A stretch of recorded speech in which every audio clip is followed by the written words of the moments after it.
and the Empire Stadium is a picture with all the trimmings for this afternoon's full Members' Cup final between Blackburn Rovers and Charlton Athletic. Good afternoon to you and welcome to Wembley to join a crowd which is very much caught up in the spirit of this occasion, which pits together two clubs with rich traditions.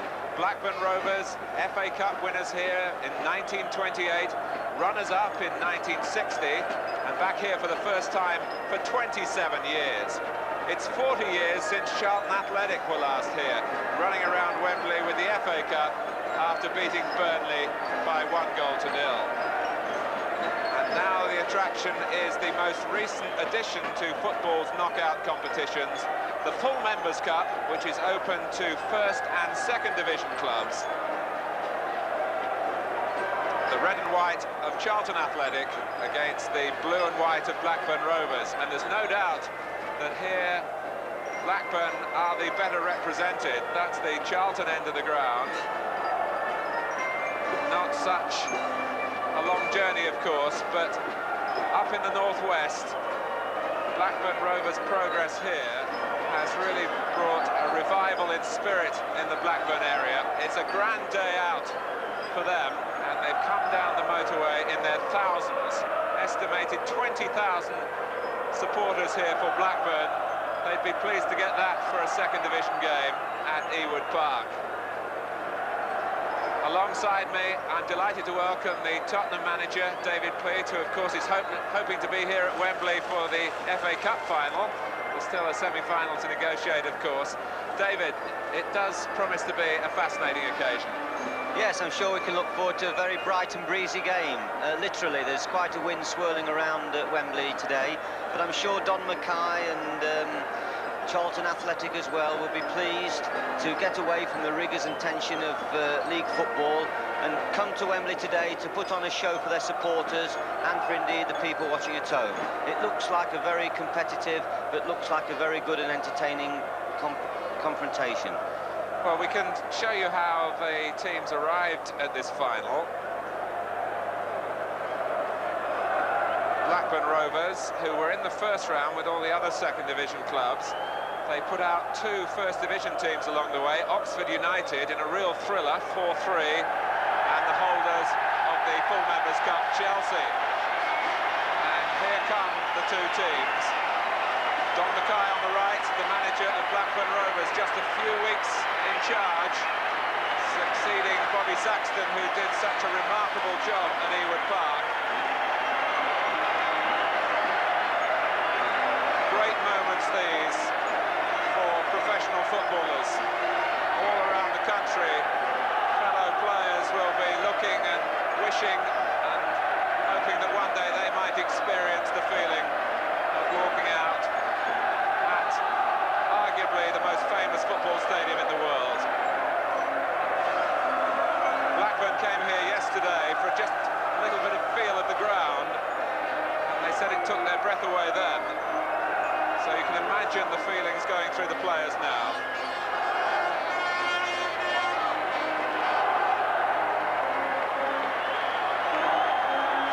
Looking around and hoping to remember and savour these moments.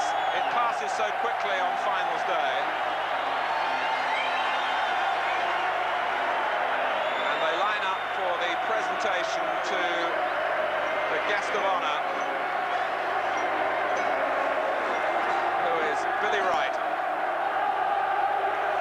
one of the all-time greats of the game. The impression again here, David Peake, is of the vastness of the Blackburn support.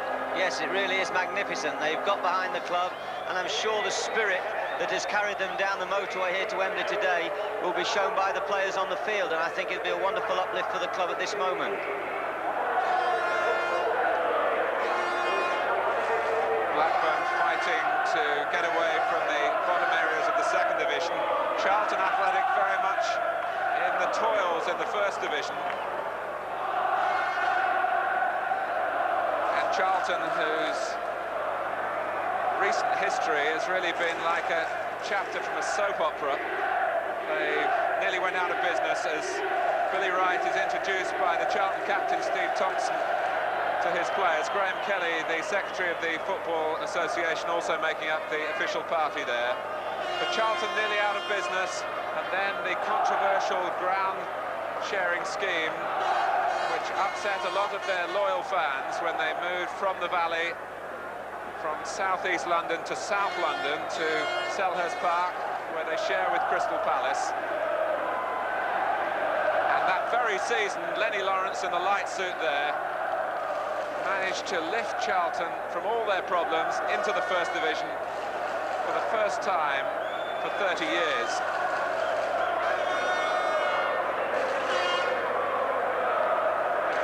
Keeley captains Blackburn Rovers today. He's played here before for Newcastle United in a League Cup back in 1976.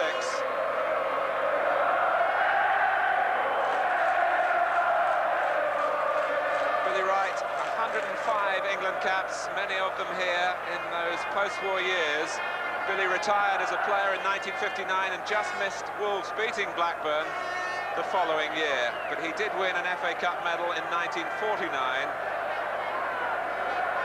then went on to manage Arsenal for a spell, and for the past 20 years he's been a senior sports executive in independent television.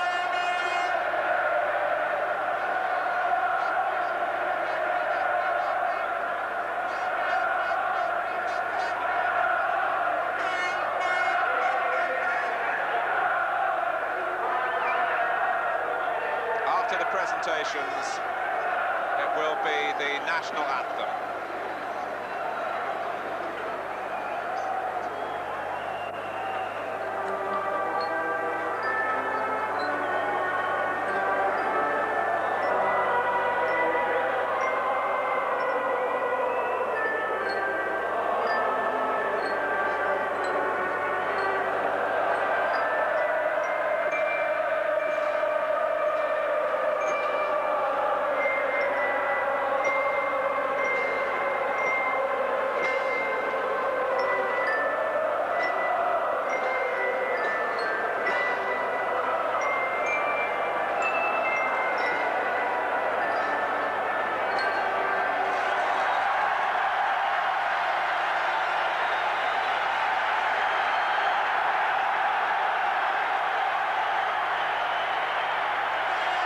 Formalities are over. The nerves will still be jangling, certainly until the game is underway.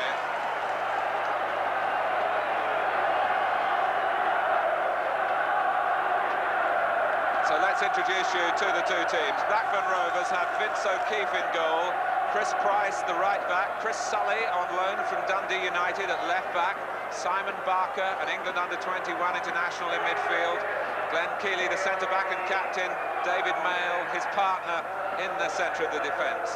Ian Miller is a flying winger, Alan Ainscow, very experienced in midfield, Colin Hendry and Simon Garner, the two strikers, and Scott Sellars from Leeds United on the left in midfield. The two substitutes, Mark Patterson and Jim Branagan.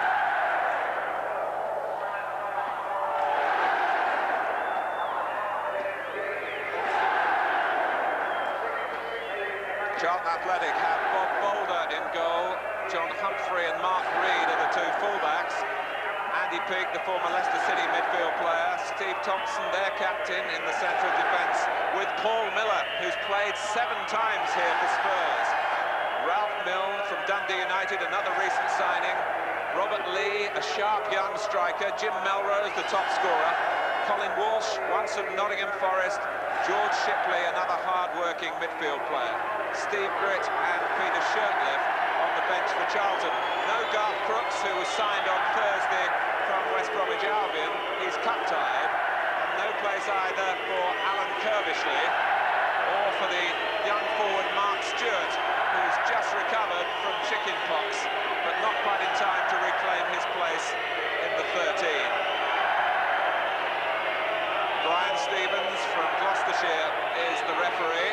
Many of you will remember his last taste of cup-tie action, Arsenal against Watford in the FA Cup quarter-final, where he was embroiled in a controversial episode towards the end of the game, and television replays, as they so often do, proved the referee to be absolutely right in disallowing Arsenal's claims for a penalty and allowing a Watford goal, a crucial one for Luther Blissett.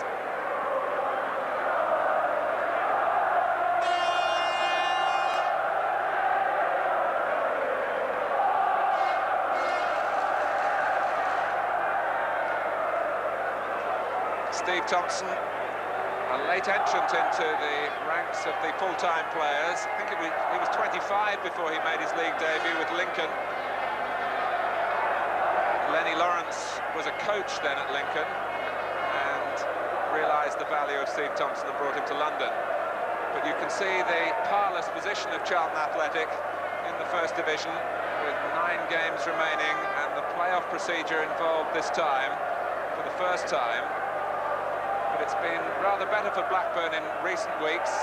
They've had 2 good wins in their last 2 league games, away to West Bromwich Albion a week ago, and a midweek win home to Bradford, fellow strugglers.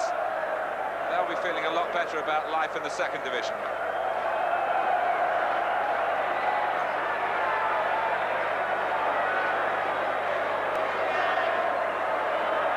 And as I said earlier, clubs with great tradition in the game.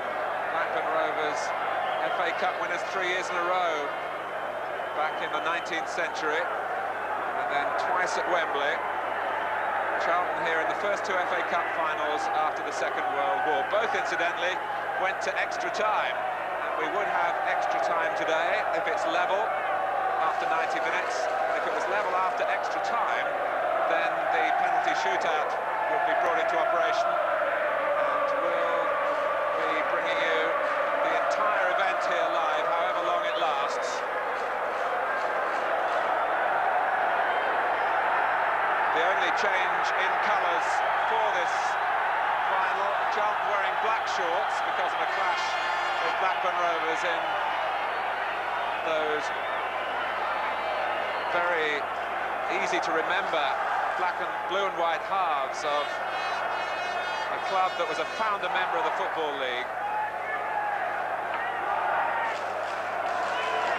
So the pitch is wet,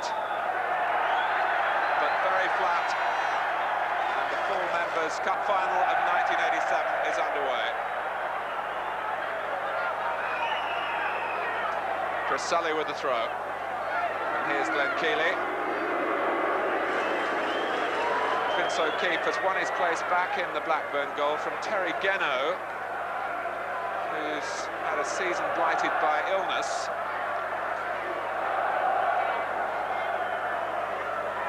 Simon Garner, the fair hair of Colin Hendry, only his 6th game for Blackburn. The linesman is flagging and the referee a little slow to spot it for offside way on the far side. David Peake, what sort of match do you expect us to see here? I think both sides are going to play. I don't think they're going to push out too much in condensed space. I think there'll be an interesting confrontation in midfield between Peake and Walsh, who are both talented with the ball, and Ainscow and the young boy Barker, who's attracted a lot of attention from clubs in higher division. This is Ralph Milne, stopped by Scott Sellars, taken up by Sulley, who was a winger in his early days with Chelsea, and then moved on to Bournemouth.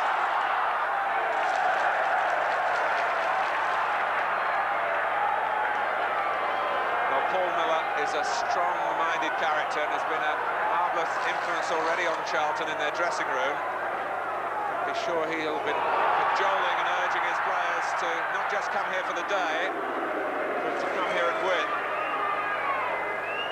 David Mayle.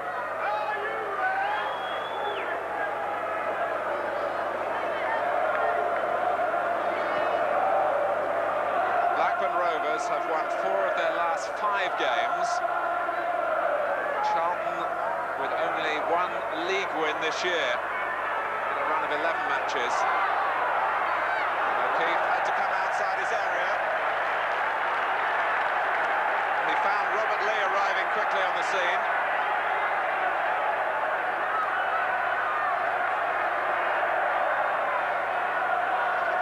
Mark Reid, one of Charlton's Scotsmen. Lee, that's a lovely turn. Melrose in the middle. Lee only passed the fitness test yesterday. Ralph Milne there was waiting in the middle too, but it was Robert Lee who turned sharply.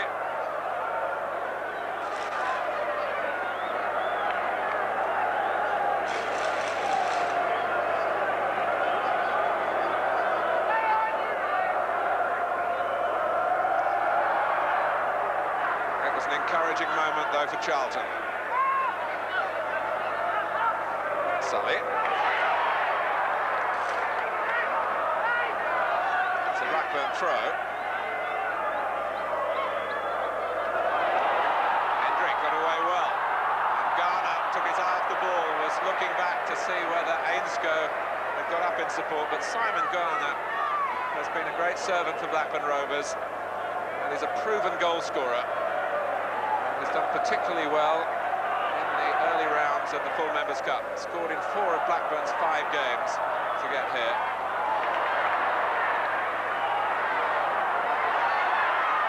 Melrose let it run, thinking that Peake might be able to break in behind him. This is Garner.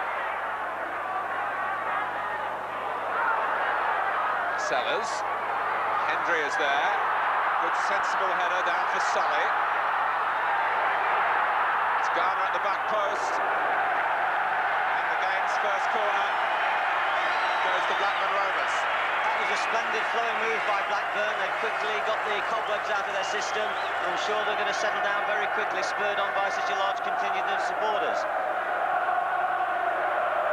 They're attacking the goal behind which so many of their supporters are massed.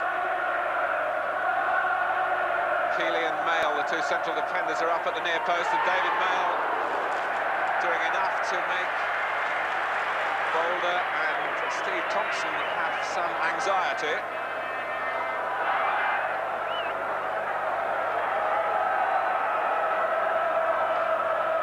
Hendry waiting in a deeper position with Barker, but it's that congestion around the near post that might cause the problem.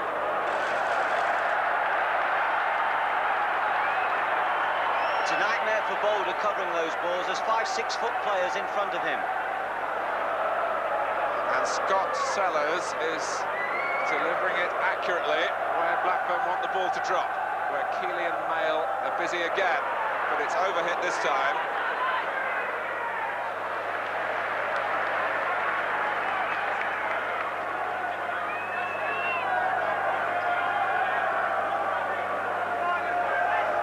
Boulder has been here before as a Liverpool substitute in 2 charity shields. He's not a Wembley novice, but Hendry bearing down on his goal. Milne. Melrose chasing, and Mail was there first. Started his league career with Aston Villa, did David Mail.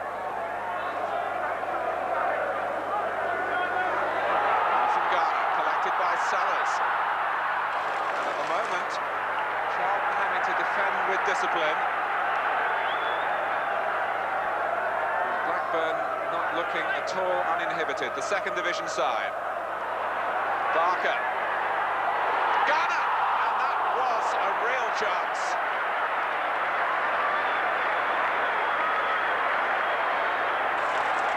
Charlton unable to deal with the cross. It was one of those he didn't expect, Martin, coming off the Charlton defender so quickly. He'll regret it because it was a start that Blackburn could have done with there.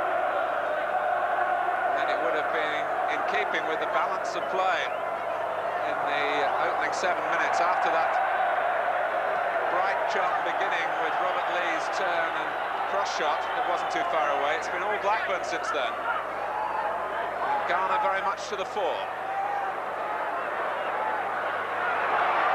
Here's Lee, stretching Mail. Melrose going to the near post, and Robert Lee couldn't supply the cross.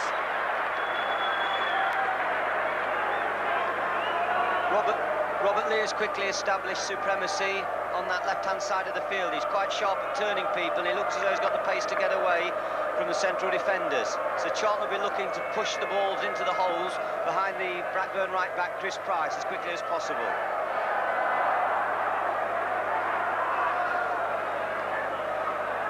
there's a similarity really between the two sides, David. Basically 4 in midfield. That's right, Martin. Yeah, 4 in midfield, both got orthodox outside rights, tucking back, and that's Ralph Milne and Ian Miller on the other side. Both Scotsmen. Maybe that's where you have to go to look for your wingers these days. Keeley didn't quite time the jump, and Melrose, another Scot. Jim Melrose is quite an interesting character. He's allergic to grass, and he was telling me before the game that it's rather like getting a heavy cold. It affects his breathing. It's not the best thing to be allergic to if you're a professional footballer. Only if you play on synthetic pitches, Martin. He did say that maybe his best games have been at Queen's Park Rangers and at Luton this season. So it's Chris Sulley with the throw to Colin Hendry, who came down from Scotland with him just a few weeks ago, and they both find themselves here, both playing their 6th game for Blackburn, and it's at Wembley.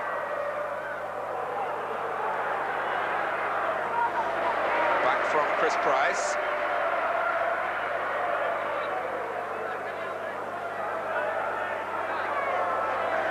He's certainly an adventurous right back, is Price.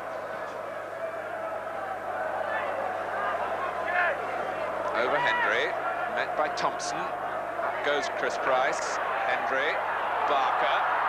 Price on one of those overlaps now.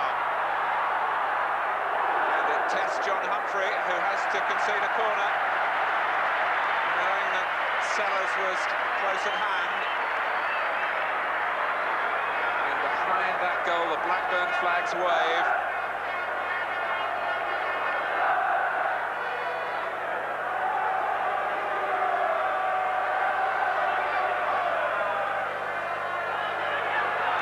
Takes it well.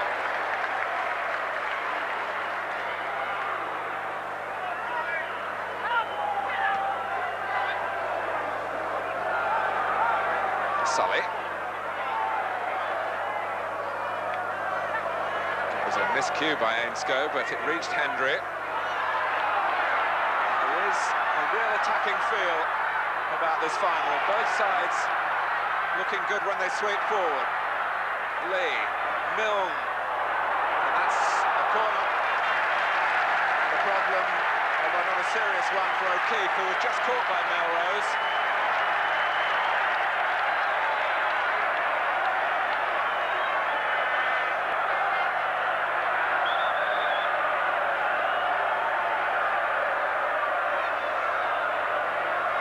And before Colin Walsh can take the corner for Charlton, Colin Hendry needing some treatment way back up on the halfway line.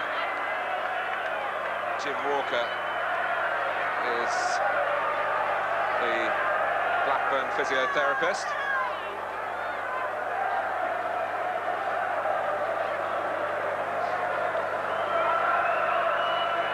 David, they say never make a substitution when your team's defending at a corner. I just wonder whether, as a manager, you might be worried about Blackburn's concentration here at the delay. No, that would be right. I think it's a good adage, but the boy Henry obviously wasn't involved. He's not involved in marking situations, so there wouldn't be a problem if they wished to make a change. But he seems okay. Well, Walsh, lucky to get a second go at it, and now takes on Miller and gets past him. And here is Ian Miller, who's quick when he gets into his stride. Ainscow has given it away. And so too for Charlton as Humphrey.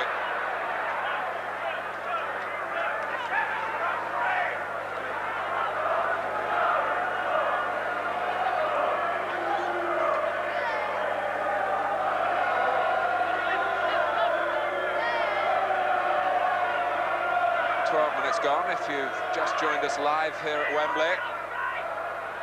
The full Members' Cup final. Blackburn Rovers 0, Charlton Athletic 0. Goal-mouth incidents already at both ends. Thompson losing out to Ainscow. He retrieved the situation at the cost of a throw.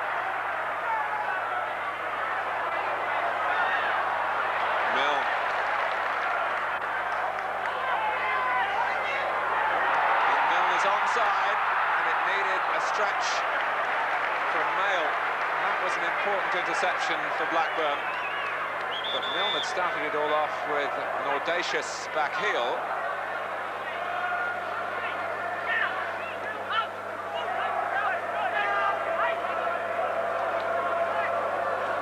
Well, the linesman on the far side had spotted an infringement, but it didn't look to me as though it was offside against Milne, who was making up ground.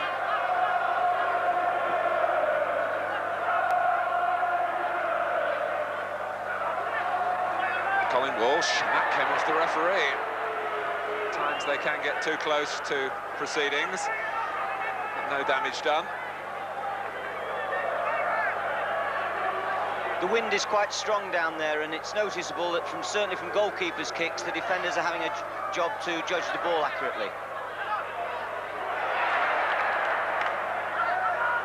It's a breeze that happily has dropped from the gale force winds in the London area over the last couple of days. There is a genuine sense of spring in the air. It's nice to see the boy Price, the right back for Blackburn. He's got a lovely feeling for going forward. He's got pace and he wants to join in. And his ball forward, where they conceded a corner a few minutes ago, Charlton, was a superb ball. Sulley. And the flag has stayed down. But Miller couldn't quite control. George Shipley taking no chances. George Shipley, who served his apprenticeship at Southampton, and then was another of the Charlton players involved in the Lincoln City connection. Garner.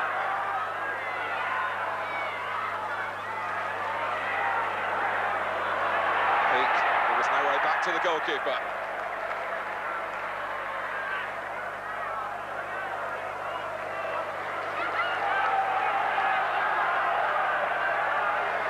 For the throw.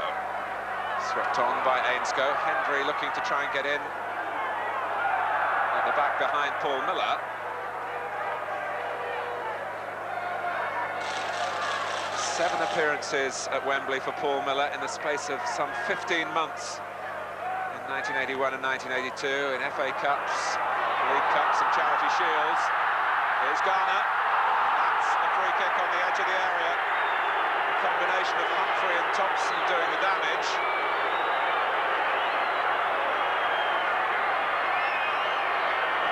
At the moment, Charlton just look a little bit vulnerable to this ball over the top. There's certainly foul, no question about it, and a very dangerous position.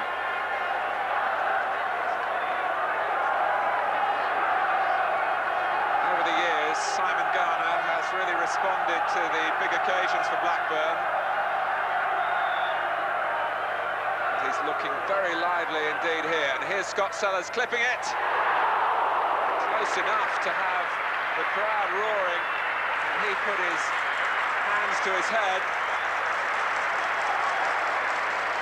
One of a crop of promising youngsters at Leeds United under Eddie Gray, but he decided in the summer that his future would be elsewhere.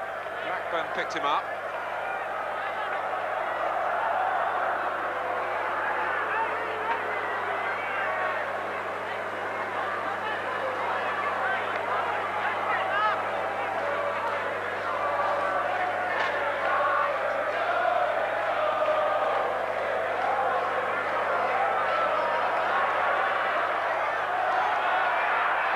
Sulley having to cover infield, a rather weak header by Price.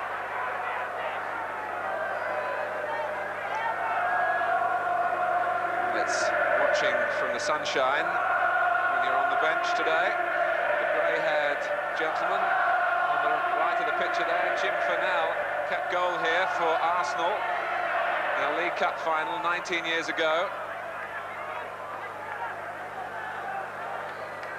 And it was a controversial goal that Arsenal lost to that day to Leeds, and Jim Fennell still remembers what he believes a foul by Jack Charlton that impeded his efforts to deal with the corner. I think it was Terry Cooper who struck the winning goal.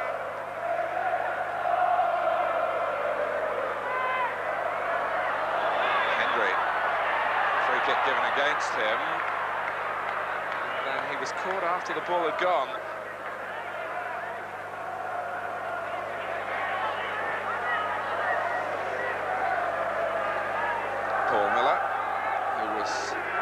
sold to Charlton by David Pleat.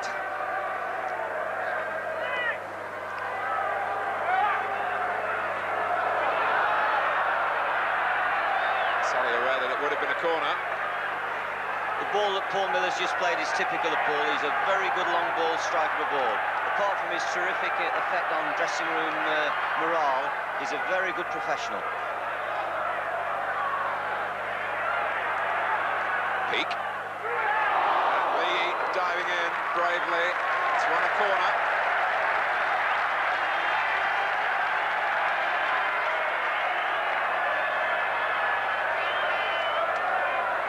There's a lovely thing about this match that so far the attackers are doing rather better than the defenders. Thompson beaten, collected by Shipley, back in from Melrose. Walsh is there, and so too for Blackburn is O'Keefe.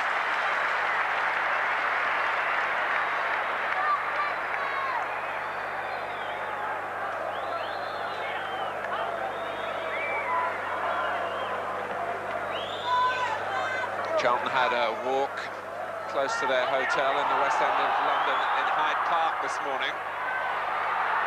Barker, who's been amongst the goals. 14 from midfield from Simon Barker. Is he a player you've had a look at, David? Yes, we've had a look at, and I'm sure all other First Division clubs have. He's still a young player. He suffered with the disappointments that Blackburn have suffered as the team broke up during the last couple of seasons. They had a very strong side, which Bob Saxton did marvellously well with, because then it was an ageing side, and as that side dispersed, then Simon Barker's had more responsibility for a young man on his own shoulders. But I'm sure he's got a big future ahead of him.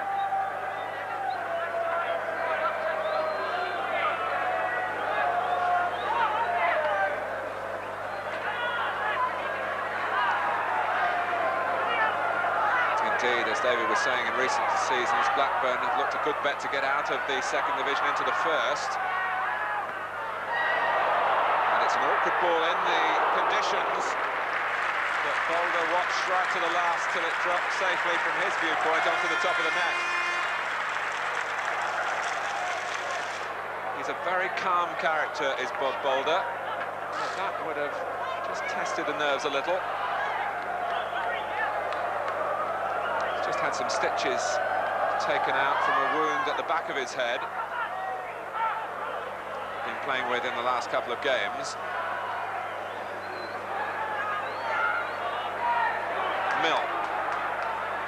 Melrose. To Walsh's left is Shipley and Mark Reid.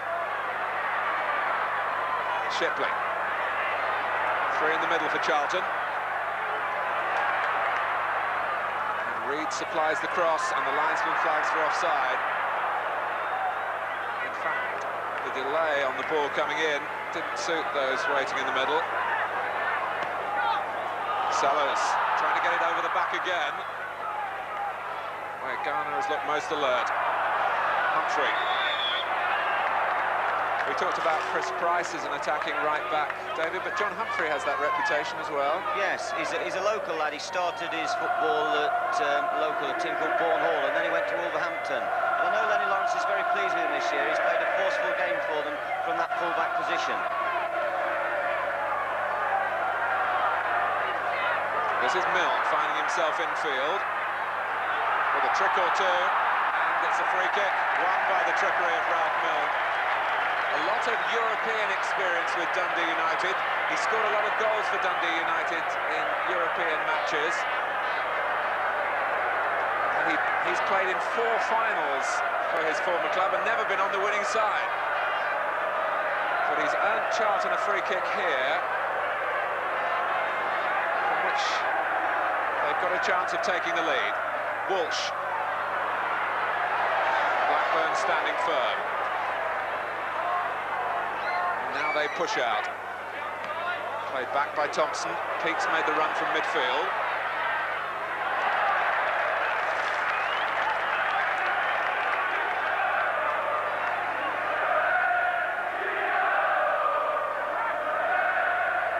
Keeley's header. And in Barker. Here's Lee. Now Shipley. And Reid. Melrose didn't really want it.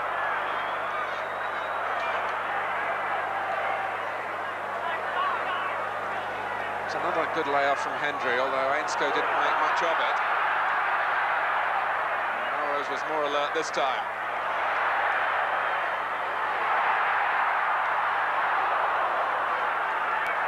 Sulley who stabbed it out.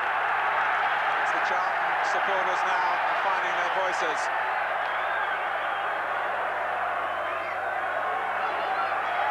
Walsh looking for Lee. Keeley the master in the air. And certainly Charlton don't have a great deal of height in their attacking players, having sold their tallest forward, John Pearson, to Leeds United. That's quite right, Martin. They're getting him to wide positions, but then they're throwing the ball into the box, and they haven't got the height to capitalise on those crosses. Maybe on the set pieces, if they can get Paul Miller and Thompson up, they'd probably benefit.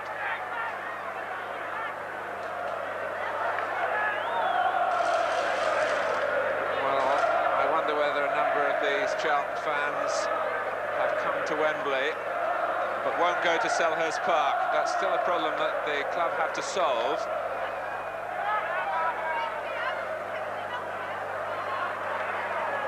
But here's Price. And the problem that Charlton have to solve on the pitch at the moment is how to cope with some lively Blackburn build-up.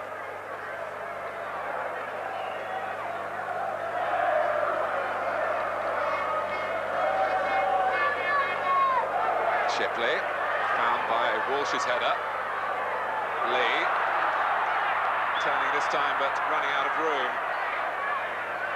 When he was a lad, Robert Lee used to operate a turnstile at the Valley, so he's Charlton Athletic through and through. I wonder if he got paid for that, Martin.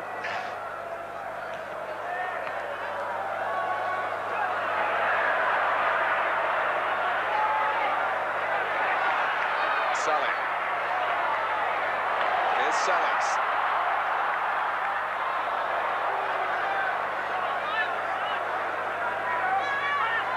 Blackburn do have a left-footed left-back and a very left-sided midfield player in Sellars, so there's a nice balance to the shape of their team.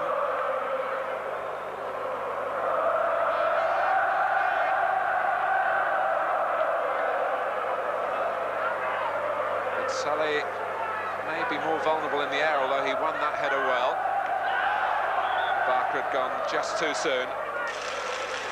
Charlton are quite quick to step up when the players, particularly Ainscow or Barker, make a break from midfield. I think Paul Miller and Thompson have slowly taken the early minutes to sort the game out, and they now look far more composed and have lost their jitters.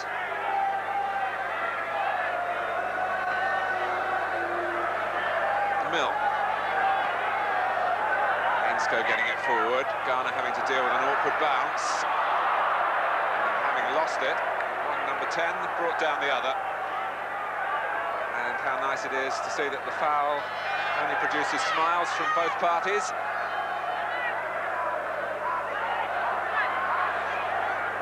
Reid, and the goalkeeper just distracted momentarily before he concentrated on the ball, and in fact it's an awkward fall for both players.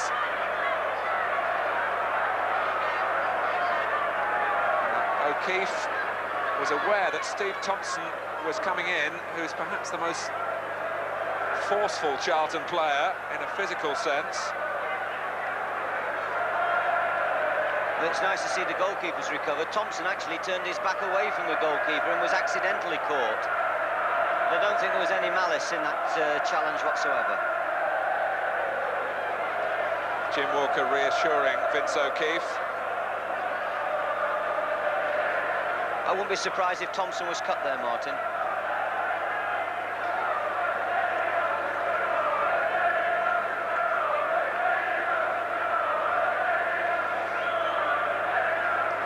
Well, O'Keefe is up, and Bill Gallagher inspecting the damage around the right ear to Steve Thompson. It seemed to me as though his face caught Thompson as Thompson turned his head away, so it's probably even he might have caught a tool or something. I would imagine that looks as though he's been cut.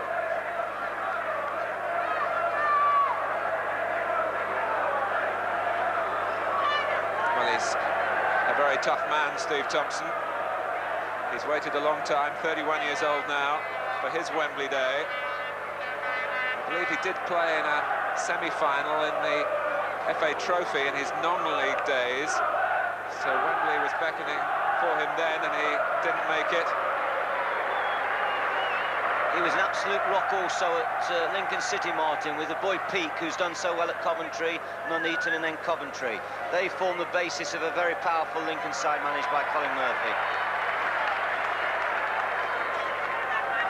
And coached for a while by Lennie Lawrence. That is quite right, of course. Lennie served his apprenticeship at Sincil-Bank. And Thompson typically winning the first header required of him, after responding to the attentions of Bill Gallagher.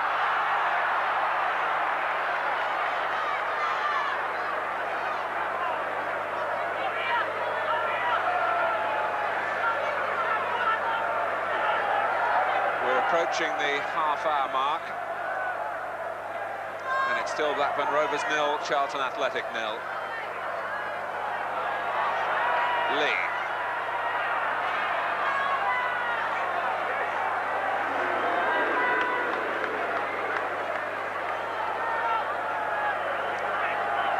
This time stopped from going forward. That was good play by Melrose. Just made tracks across to bar the way. And Price will go if he can, and Charlton, you can be sure, are aware of that. Miller.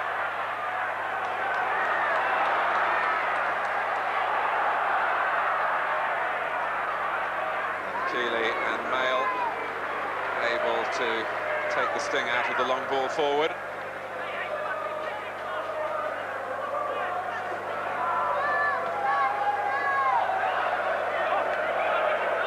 Humphrey. Milne was trying to turn too quickly. It's an interesting duel between Ralph Milne and Chris Sulley, teammates at Dundee United at the start of the season.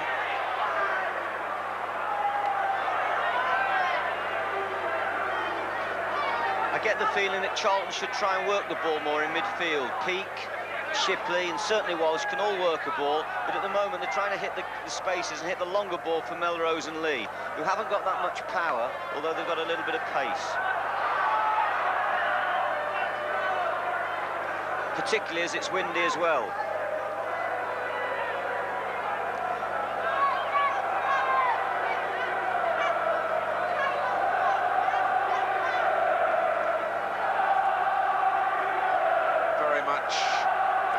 Day out, this particular final. Both clubs enjoying being here so much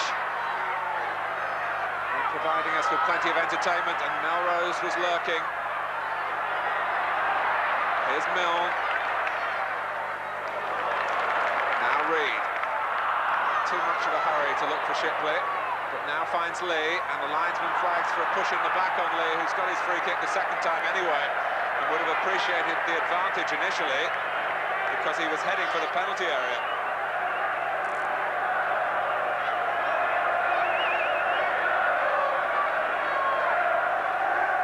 So what can Charlton Athletic come up with here?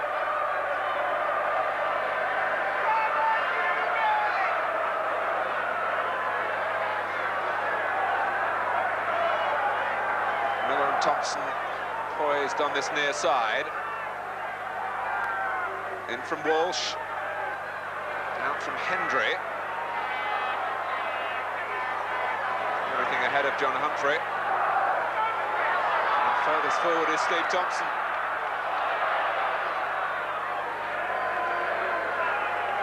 David Mail has done all that's been asked of him so far. A successor to a great Blackburn Rovers servant, Derek Fazakerley. Humphrey. Handball by Mail, but again it was right on the edge.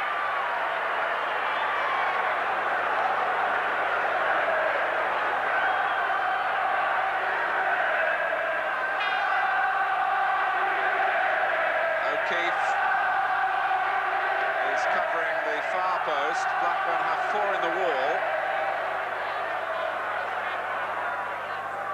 Walsh can't bypass the wall again. Ian Miller got it clear. Reid covering.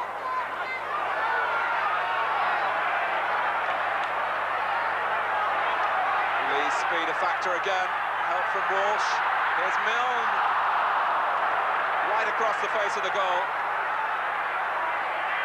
Retrieved by Shipley. The flag is up.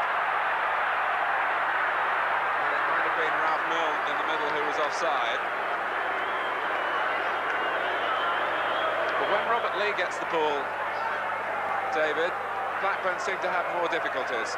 Yes, he's got the ability to twist and turn defenders, and they're very wary now of getting too tight with him because he established some supremacy in the first few minutes, and so therefore he's got the time now, that extra yard with which to either decide to knock the ball off or to turn and face the defender. But he so far is the forward most likely to unlock the door.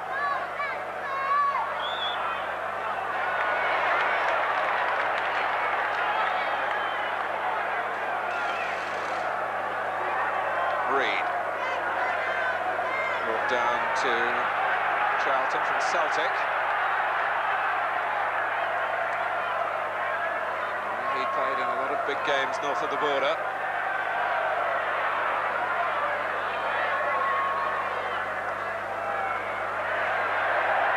The linesman indicated for a free kick to Charlton, and the referee thought otherwise.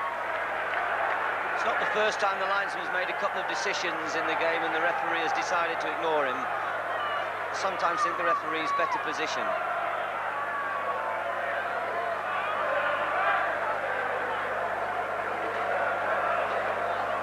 Melrose. And no one on the far side from Peake's position as he played in the cross.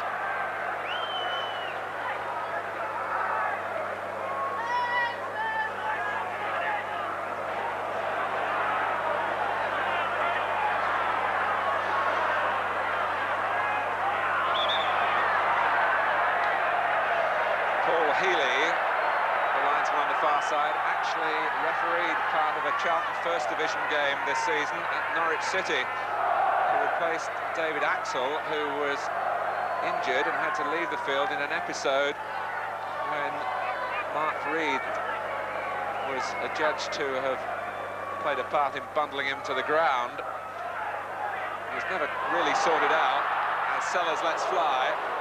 The referee was quick to exonerate Charlton from blame, but in fact on that day the FA did decide to take some action. But the action here is with Scott Sellars, and it didn't quite dip enough for him.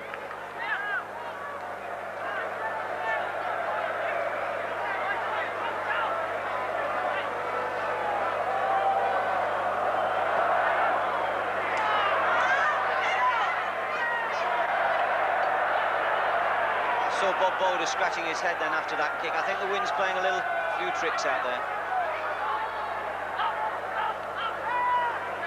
Sulley.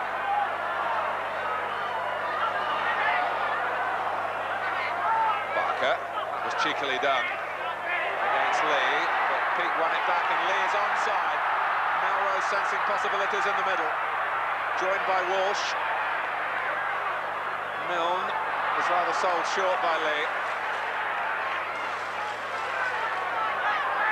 Steve Thompson.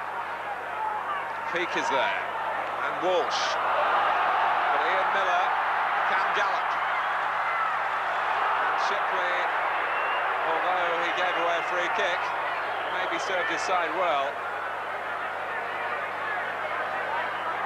I would like to see Blackburn get the ball out more to Miller. Miller and Price seem to have the possibilities of pace down that side, but so far they haven't received enough supply.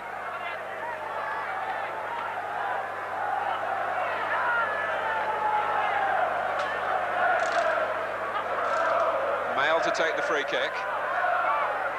Hendry jumped well. Out by Reid.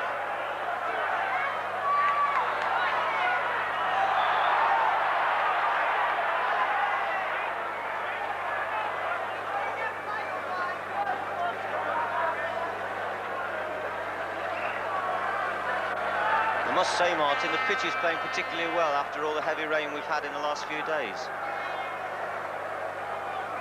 Don Mackay, the Blackburn manager, was telling me last night, David, that he was planning to take his players out for a little kick around this morning on the roughest park pitch he could find, so that they would really appreciate the feel for the ball here.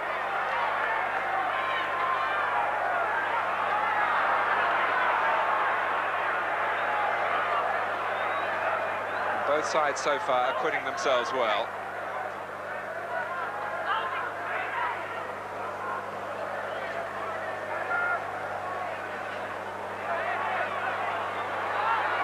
Paul, Miller and Hendry, in fact left it to Hendry to make the header, then Ian Miller for Blackburn. Price nipping in, his speed does catch people out.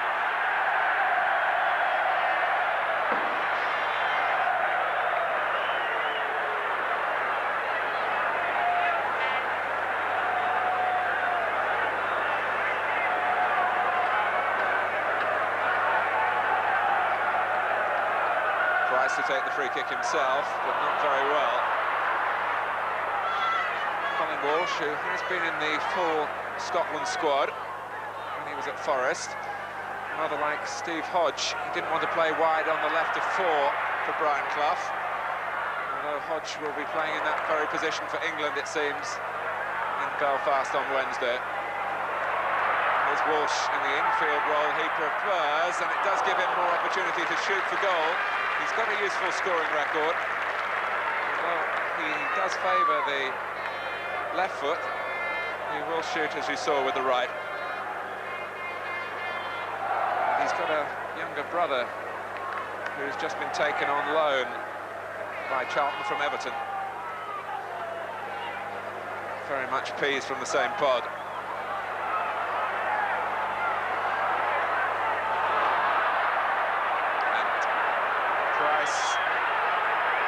Trouble.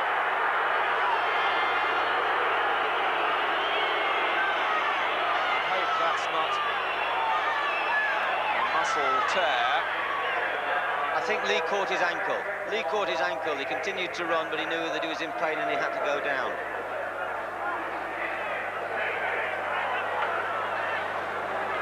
Both sides allowed to name 2 substitutes, and Price back on his feet, waiting for the pain to evaporate. Jim Branagan having a look to see whether he's required. I would hate to think that Lee had got instructions from the box to slow Price down.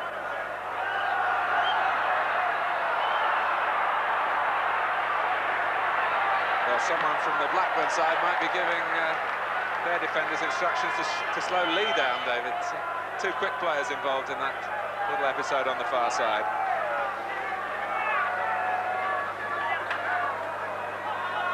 Milne.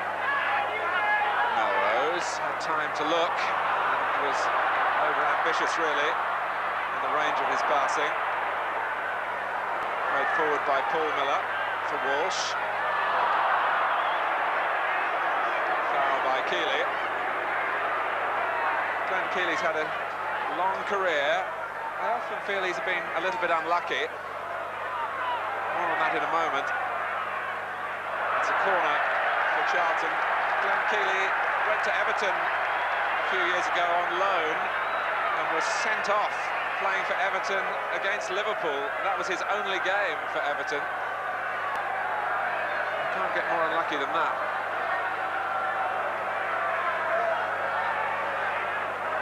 Thompson plays it back. Keeley doing what he's done well for years, heading it away to safety. Garner gets the run of the ball against Humphrey, but only after fouling him. Simon Garner was a Jim Smith signing for Blackburn. Jim Smith now the manager at Queen's Park Rangers. Really first came to the fore at Blackburn. He picked a very attack-minding side on his days there. Melrose doing well. Milne, O'Keefe saved it. Melrose was going for goal, and it rolled on invitingly for Ralph Milne, but O'Keefe made an important save.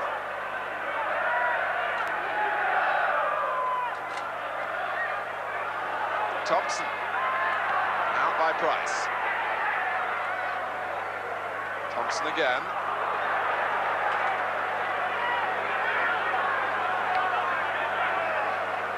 Vince O'Keefe might have been committed one way for the original shot then, David, and had to react again. He did well to get the block. Thompson missed it. Garner took it up. Hendry's onside, and then Garner got a little close to him, but Hendry, who is a defender really, showing his tackling qualities, and it was Ian Miller finding Boulder's hands beating him. But Garner, who crossed then, is in some distress. And that would be a worry for Blackburn. I don't think even his teammates realise at the moment that Garner is stretching and flexing a thigh muscle.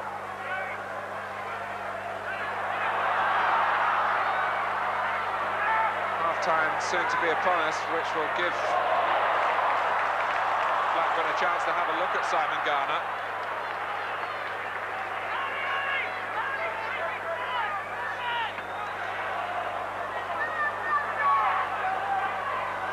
We're into the last minute of the first 45. Humphrey.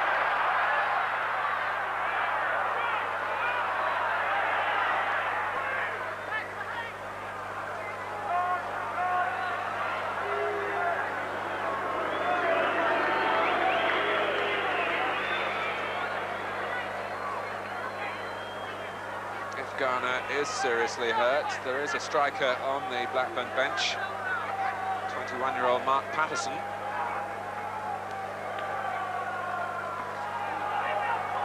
the moment, Simon Garner just trying to run the injury off.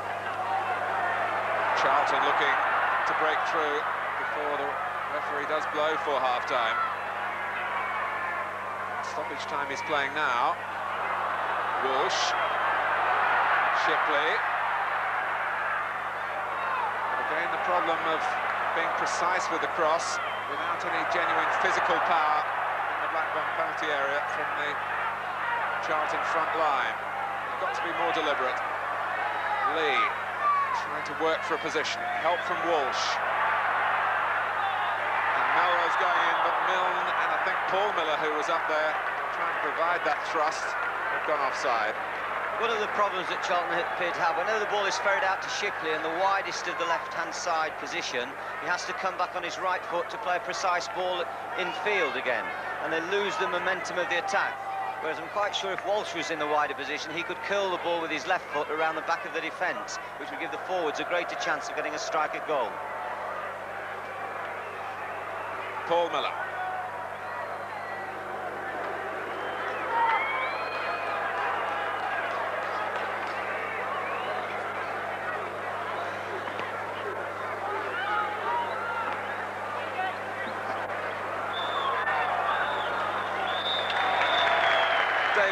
Your thoughts on what I found a very interesting first half?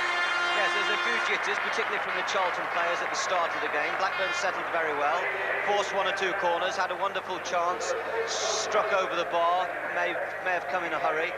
And as the game's gone on, Charlton have got more possession of the game, more controlled build-up, but they're still knocking balls high into the box, which is meat and drink to the big Blackburn defenders, Keeley and Mail. But at the moment, it's nicely balanced, and I'm sure we're in for a good second half. So, no goals in the first 45 minutes. Remember, if there are no goals in the second half, we go to extra time. But at half-time at Wembley in the Full Members' Cup final, it's Blackburn Rovers 0, Charlton Athletic 0. One thing that's different this year, and maybe was a factor last year, that both teams had played 24 hours earlier, played their league games, but the league have let them off that this year. Yeah, well, I think it's a big occasion for the clubs, and also you've got to remember the supporters. The Blackburn supporters would have set off early this morning, and it is a once-in-a-lifetime experience to be at Wembley, so I think the Football League were quite right. They might have had no problem postponing Charlton's game yesterday because they were playing Chelsea, who, of course, went through that experience a year ago, in fact got embroiled in a bit of a protest with Oxford United over the fixture on the Saturday, so I don't think the Chelsea chairman, Ken Bates, could in any way insist that the fixture was played yesterday. But the players have looked fresh, they've looked lively in the first half, and they have, both clubs, may I remind you, have worked so hard to get to this final already. Blackburn Rovers beat Huddersfield Town early in the season. They won that away 2-1. Then they beat Sheffield United. Oxford United were the next opponents. A marvellous match, that 4-3, played at Ewood Park. Then Chelsea, who we've just seen win the Full Members' Cup a year ago, obviously determined to try and keep their hands on the trophy. They were beaten 3-0 at Blackburn, and then more recently Ipswich in the semi-final. So that's how these Blackburn Rovers players have fought their way to Wembley. Simon Barker very purposefully coming through the group there to get out and get on with business in the second half. David, if you were Lennie Lawrence, what would you have been saying to the Charlton team, do you think? Well, just to keep calm, keep playing. They should be superior. The league records suggest this season that Charlton, you know, have had a hard fight, but they are in the first division, whereas Blackburn also have had a hard fight, but they are a league below them. And they've got to make their difference in class tell. And one assumes at this moment in time, Charlton do have slightly more talented players overall through the field. If anything, Blackburn have slightly the older side, and I think that Charlton's younger legs should pay off in this half. The last time the two clubs met was in the second division last April. It was an important match for Charlton in their promotion campaign. They beat Blackburn 3-0. So that's the nearest we can give you to current form. But here, after 45 minutes, Blackburn Rovers have given a good account of themselves, and they of the second division are holding Charlton Athletic of the first. Simon Garner, no worry about him. Just before half-time, he is out for the second half, and here he is on the ball.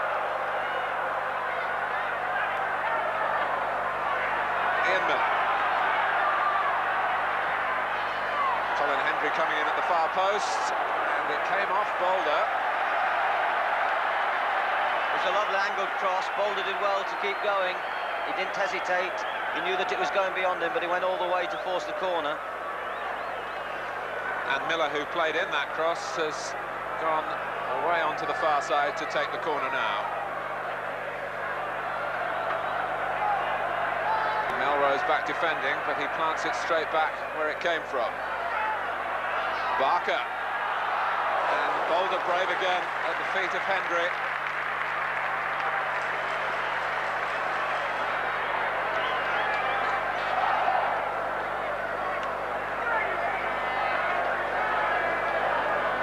Bob Boulder did well there to smother that. He's a real gentle giant, is Bob. I had him at Luton for a while on loan from Sunderland, and he was going through a bad time. He'd been at Liverpool, not established himself, which is difficult to do there. And now I'm pleased to say that he's doing well for himself and his career at Charlton. Ralph Milne is the injured player. He's another of the new acquisitions. Charlton have certainly had a crack at bolstering their playing staff to stay in the first division. Ralph Milne from Dundee United, Bob Boulder we've mentioned, brought down from Sunderland, Paul Miller from Tottenham, and his former Tottenham teammate Garth Crooks, signed on deadline day, but not eligible for this match.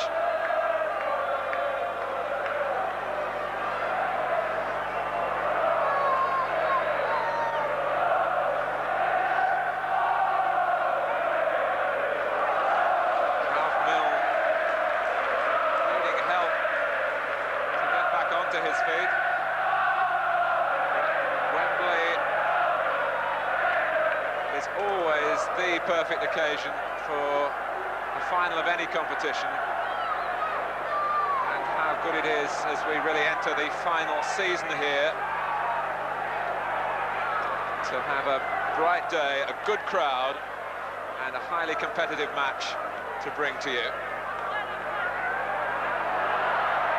And O'Keefe in trouble with his own defender, and it was Peake who shot wide. David Mail was the player who didn't respond to his goalkeeper's call, or didn't hear the call. I'm sure you get two different versions of that episode, David, from the two players. Or even responded late if he gave a late call, and that's possibly what's happened on that occasion. He was preparing to get the ball away, and at the last minute bowled a call. And of course, by that time, he couldn't get himself out of the situation.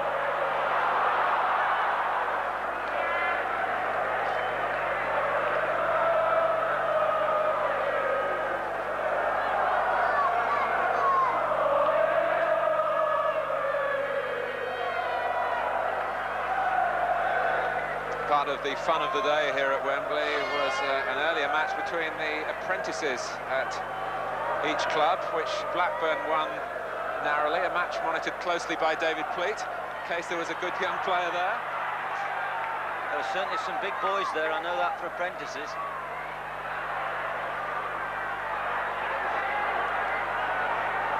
Walsh. Here's Shipley, favouring the right foot again. Lee. Walsh. Now Paul Miller.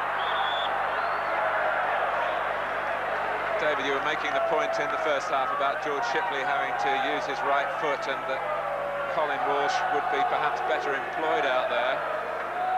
Maybe it's a time where players have to be told what their best position is. Colin Walsh certainly, and I've talked to him about it, wants the involvement of the more central role. I think if he was playing a more central role at Nottingham Forest, he'd be making more breaks from the midfield to support the front two, or even to run beyond the front two. Well, the flag went up and then went down again. And Hendry thought that there was enough daylight there between the ball and boulder for him to have a stab at it. Almost caught the goalkeeper with his stud showing. No complaints though from Bob Boulder.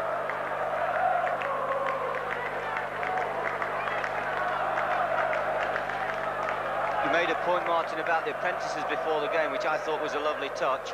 There's also another nice little thing about today. The ball boys are from both Blackburn and I think the South London Association Croydon schoolboys, and that's nice.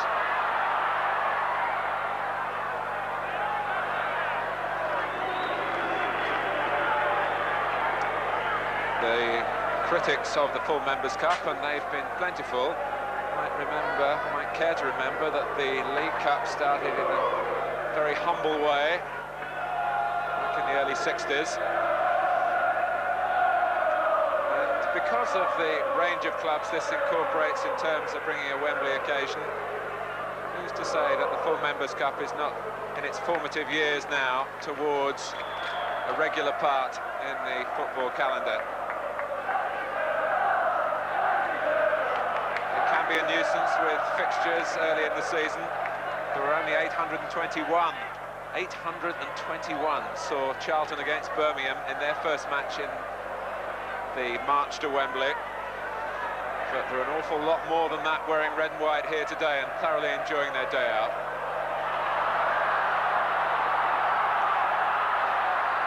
Simon Barker. Blocked by Thompson, but by the body, not the hand. Milne turning on the edge of his own area, but got away with it. Lee was sharp to react on the halfway line. Good support here from Walsh. And then Keeley booted it to safety.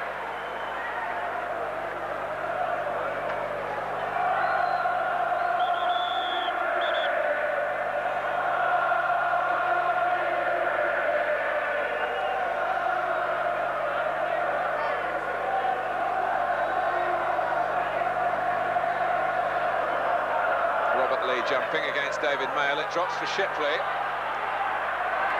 and it's on his right foot.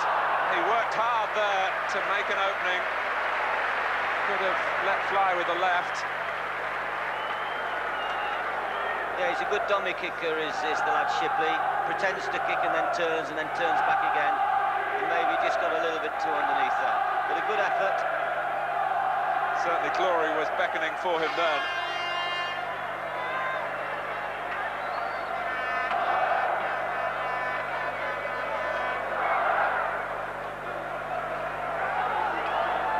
Melrose. Here's Barker for Blackburn. Ian Miller. Ainscow trying to make a run from midfield, but aware that he had to time it properly to avoid the offside flag. Paul Miller is excellent at organising a back four, and he likes to hold the line. So whenever Blackburn play the ball square or backwards, he will just step up a couple of yards, and if the Blackburn man is already on his way, invariably they'll be caught offside. There was a time at Spurs when Miller and Roberts played centre-back, and possibly to disguise a shade of lack of pace, they continually kept upfield and caught players running offside.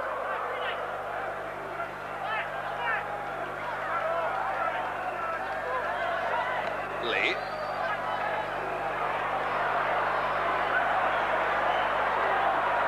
It'll be retrieved here for Blackburn by Chris Sulley. And again, Paul Miller and his back four do the job.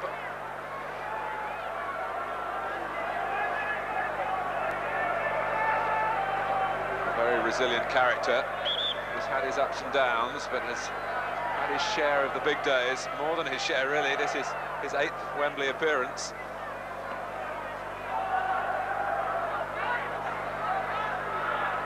And Garner felt the force of Miller then, but Blackburn still have the ball with Chris Price. And Miller is outside him, Hendry through the middle, and Price, when he sees the whites of the opposing goalposts, isn't frightened to accept the responsibility of going it alone. He's out of position now, and Mail misjudged to let Lee away. Sulley to the rescue.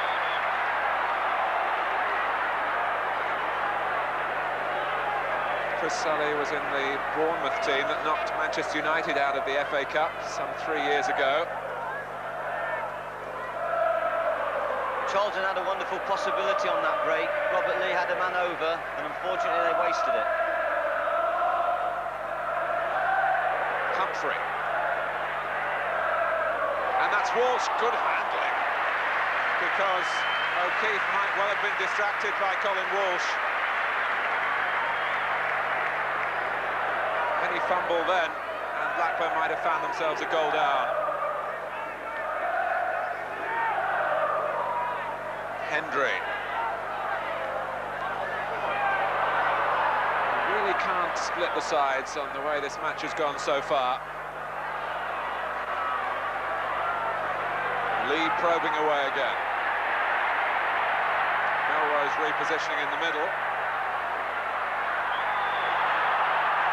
Well, the free kick is given in Charlton's favour. There's another case of a linesman making a decision where the referee, I felt, was in a perfect situation to make the decision himself, but then he has very little option but to take the linesman's advice.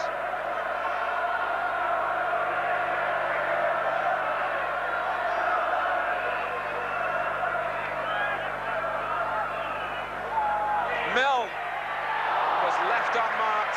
Maybe they were worried about Walsh's shooting power, and Milne had held his position on the edge of the area. It was a real chance, David. Yes, he tried to place the shot rather than go for power, and O'Keefe was down very quickly. But he came onto it quickly. It was a good bit of play and good handling. O'Keefe's gained a bit of confidence there. He's handled 2 balls superbly well in the last couple of minutes. We've now reached 12 minutes in the second half, and it's still 0-0.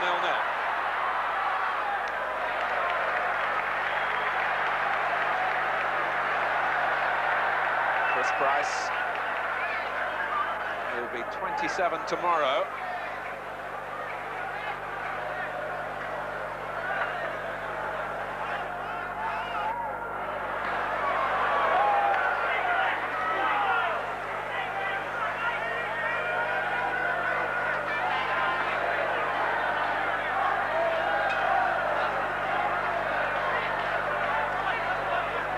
Reid waiting for the right movement for the throw.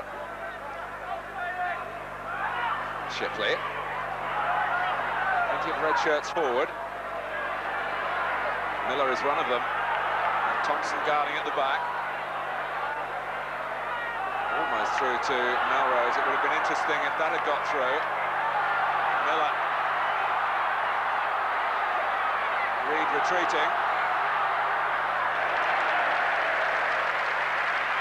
There's no better sight than a running winger. Someone attacking defenders, making the excitement happen. And Ian Miller certainly can run. He was at the hub of that break that's brought Blackburn a corner. He used to run in the Powder Hall professional sprints north of the border, did Miller.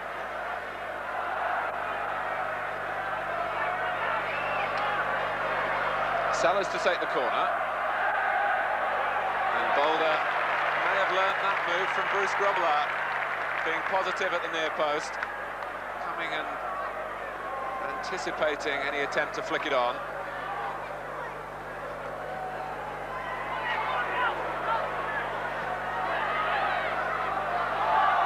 Melrose. Here's Milne. He's wandered away from his right-wing berth more in the second half. Reid is up with him. It wasn't a pass that seemed to be going anywhere.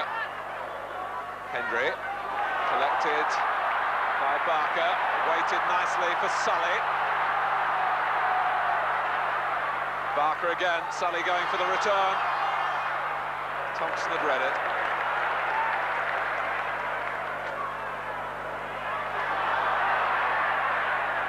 Lee getting bumped in the back by David Mayle, but the referee saw nothing wrong.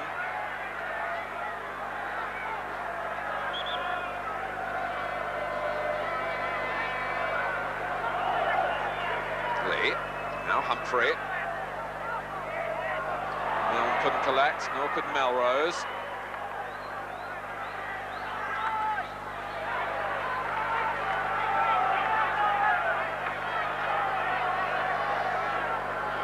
Sure, watching and wondering the outcome of this game. Easy to pick a winner at this point.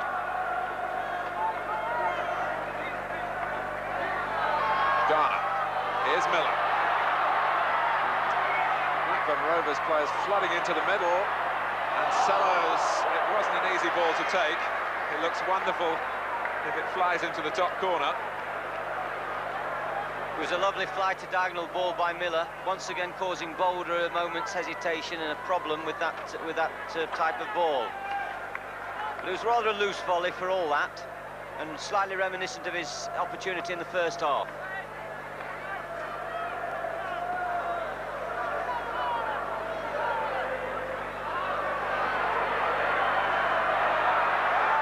Milne back on the right. Down.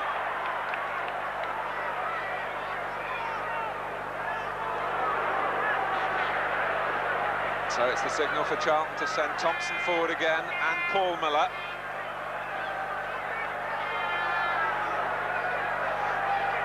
In from Peake, and that is Paul Miller, just beaten to it. Shipley couldn't retrieve it, Ian Miller sorted that. And Blackburn are certainly having better fortune than they did when they came here in the FA Cup 27 years ago, their last visit. On that day, Derek Dugan put in a transfer request on the morning of the game, one of the Blackburn players. They lost an own goal in a 3-0 defeat, and they lost a player, Dave Whelan, with a broken leg.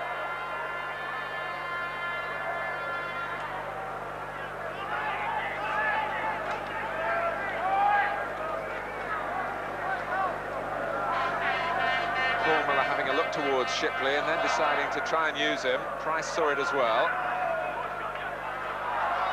Garner. Simon Garner, more than 100 league goals for Blackburn.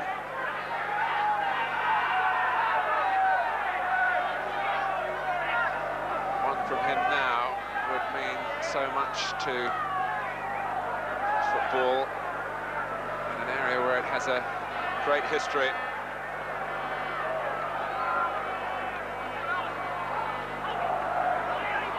Here is Garner. Shipley. Melrose. Barker busily organising Blackburn Rovers. Hendry giving chase. Thompson shrugging him aside. Barker's slowly becoming the most influential player on the pitch. He's beginning to win a few balls in midfield, his passing's improved, and he's the one that can set things off and make Blackburn play. It's absolutely vital that he keeps in the game. Blackburn do, and Don Mackay's not proud of it, regard themselves as a second-half team. All their goals in recent games have come in the second half. They even kept that run going by missing a first-half penalty at West Bromwich Albion a week ago. I hope they'll save some for today.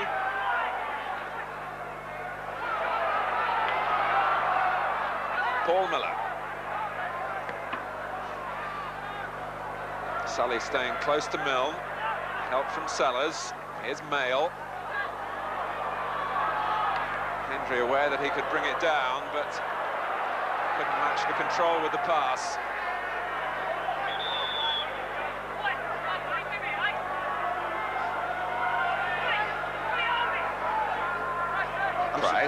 Sorry, David. I'm surprised there's not any movement from the bench yet, Martin. I haven't seen the substitutes warming up at any time during the game, and I feel, particularly on a quite cold day now and blustery day, so important to keep warm and keep every few minutes getting the legs going. And now we're in the second half.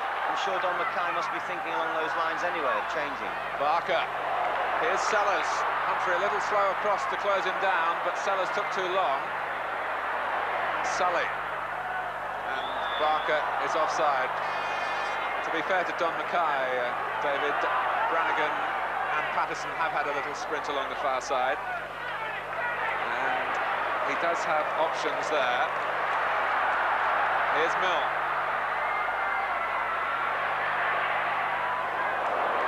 Keeley again, first to the ball in the air. Humphrey. Milne. Walsh. Trying to work a way through, and Ralph Milne couldn't beat a goalkeeper who is enjoying an excellent second half. And here's Garner, excitement at one end and at the other too. Garner neglecting Hendry in the middle.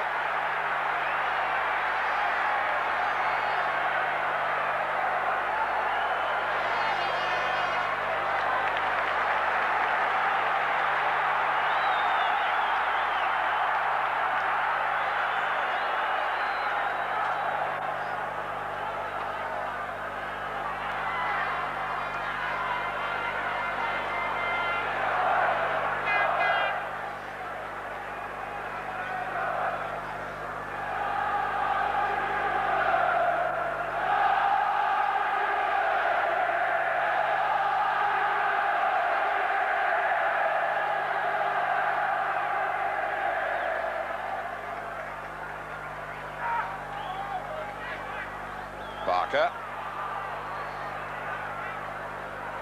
But it was a thrilling piece of play with a chance, first of all, David. Yeah. At the Walsh forced the issue. end. Walsh forced the issue by getting through there. He stumbled into several players, and when it ran to Milne, it was a half chance for sure, maybe better than a half chance, but he narrowed the angle exceptionally well. O'Keefe is having a good time. And then, of course, when the play was transferred to the other end, Simon Garner did brilliantly well. So here's Peake. Good control, Jim Melrose. And Lee, did he use a hand? I think he might have done.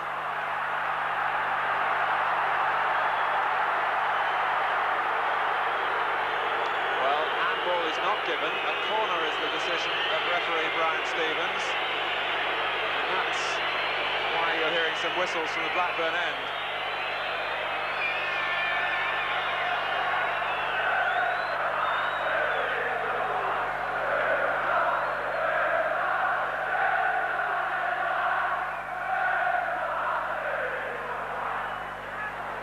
Walsh, blocked by Mail, certainly responded to the goalkeeper's call that time.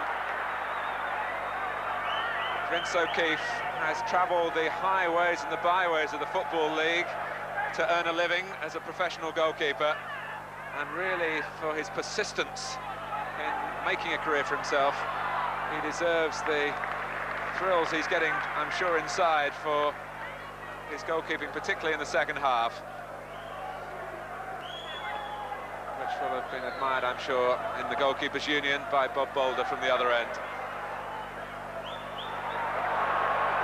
Goalkeepers are strange animals, David. They often seem to be more friendly with the opposition goalkeeper than with their own teammates. Yes, I think goalkeeping, it's very much a personal thing. They're all in the same union, they all have the same job to do, and they all talk amongst themselves about their own experiences. They are, if you like, although they're outfield players, they're very, very much specialist people. It's very much like that, I can tell you, in the world of football commentators. Maybe it's a similar job. One mistake and you're sunk.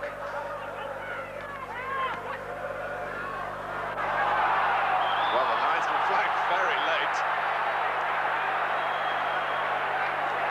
And Paul Healy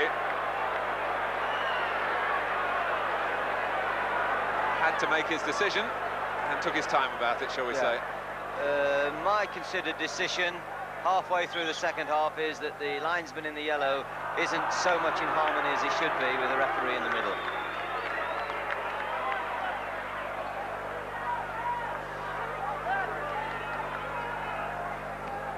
Brian Stevens, like everybody involved today, very much enjoying the occasion and making the most of it.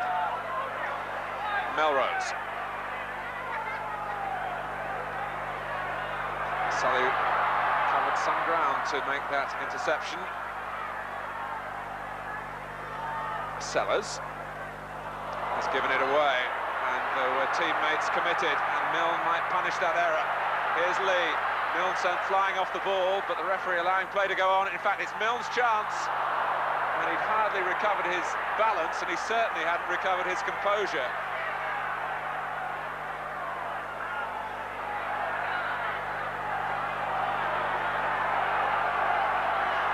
Miller. Here's Reid. David Mail, decisive.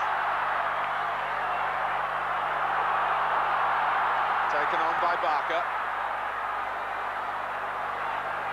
Garner loitering on the left. That was a textbook block tackle from John Humphrey. He's turning defending into counter-attack. The game is opening out well now. Both teams committed to attack. Lee.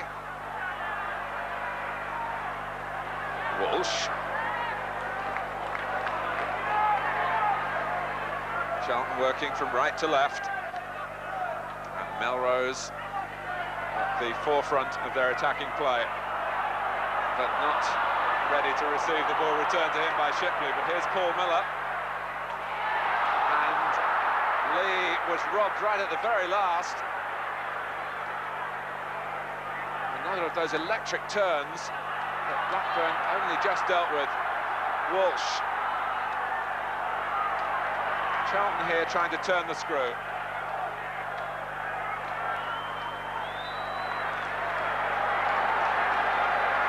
Andy Peake, who had a promising beginning in league football with Leicester, contemporary of Gary Lineker, moved on to Grimsby, delighted to be back in the First Division again.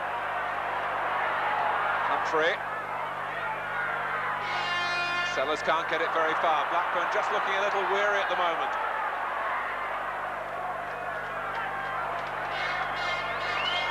Thompson.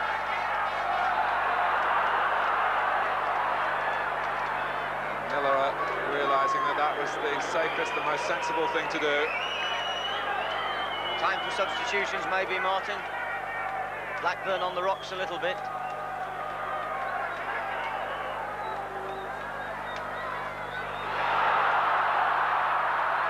But here's Barker. Trying to lift Blackburn again. Hendry, Alan Ainscow, Sellars, and Boulder didn't make it. Hendry came in strongly, and Charlton had to concede a corner. And that's the joy of cup football, when a team is just beginning to look as though it's slipping away from them. They can break back with purpose and threat then.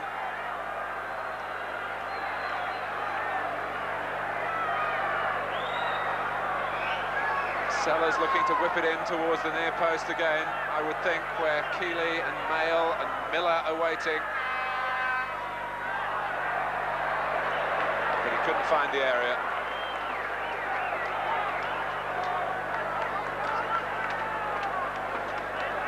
And there is going to be a substitution, David. They're going to bring on Mark Patterson for Scott Sellars.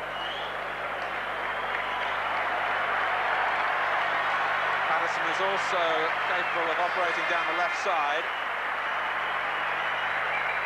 Sellars leaves to a generous round of applause. Don Mackay had come down to the touchline there, just to urge his players on to maybe lift the tempo. And the substitution taking place after 28 minutes of the second half. And we're beginning now, David, to have to think about extra time. Yes, no tea today, Martin.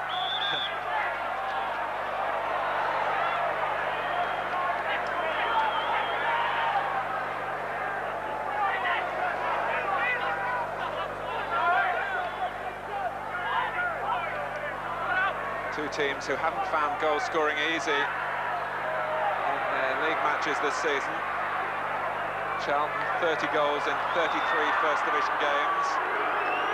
Blackburn 32 in 33 Second Division games. So maybe that scoreline shouldn't surprise us.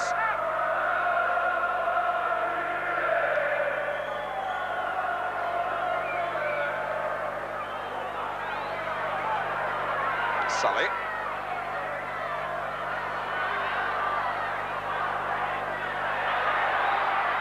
Garner.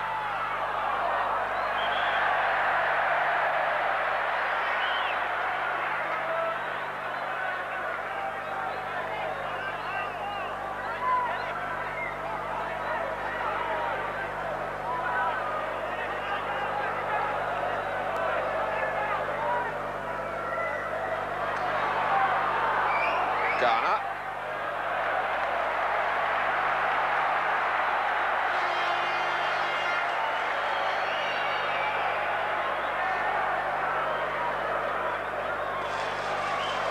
Corner for Blackburn.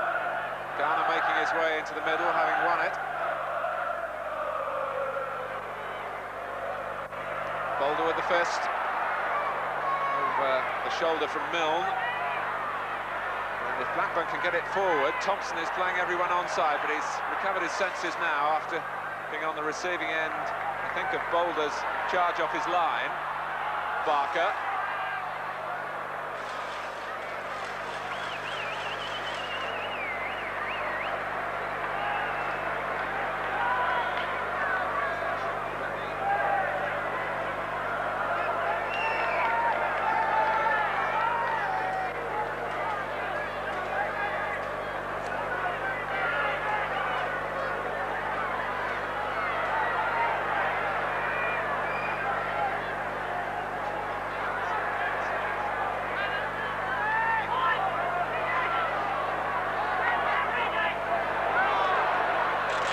Shipley.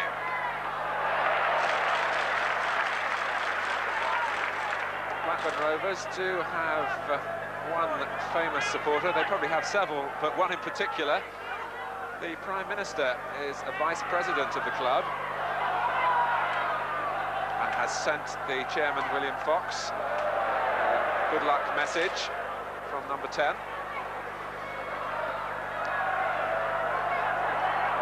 Can't be here today, of course, because of a pressing engagement in the Soviet Union.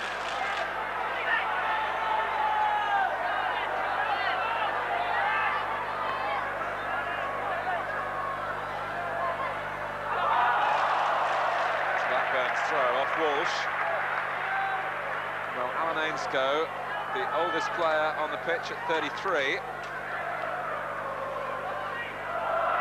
His experience of the game and his know-how in terms of guiding a team through the last stages might be important.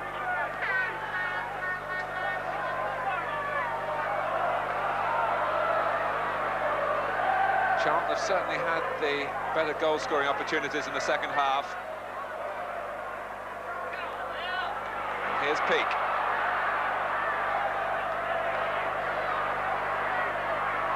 referee game, we have the linesman making the mind up for the referee. But I don't think there was any doubt that there was a spot of obstruction there as Humphrey was trying to make his progress down the touchline.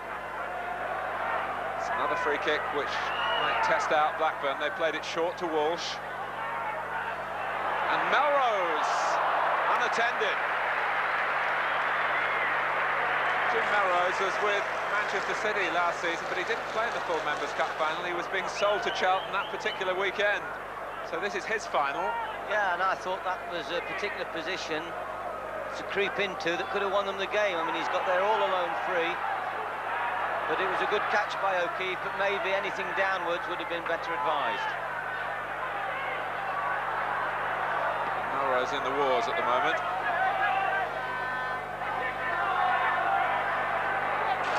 Peake.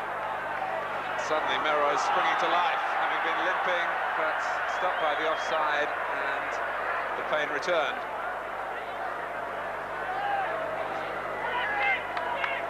He's an unusual player, David, Jim Melrose. He seems to go and do well over short periods for a club and then move on.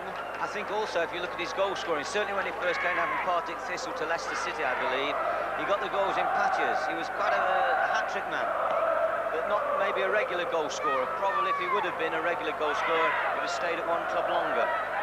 5 hat-tricks, in fact, in his senior career, one of them this season against Everton in the First Division. Yeah, well, that's a great credit, a hat-trick against Everton. And Melrose is just limping at the moment. And here he is, beaten to it by Price.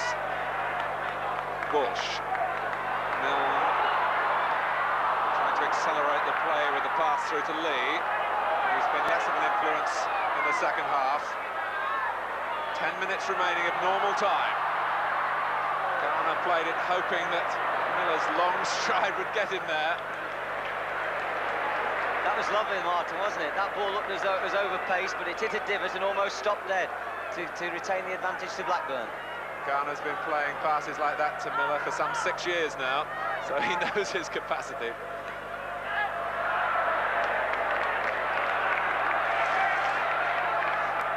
Ian Miller at Doncaster Rovers when he was in an interesting attack with Peter Kitchen, who had his moments with Orient, scored a lot of goals in an FA Cup run to the semi-final, and Brendan O'Callaghan, who went on to be an international with the Republic of Ireland. Miller's the only one still going of those 3. That was an excellent front 3, and I think what happened was Miller did so well that he attracted the attention, and they did a swap with Forrest with Curran. Miller crossing again. Boulder's problem there was not any Blackburn player arriving, but the bulk of Thompson.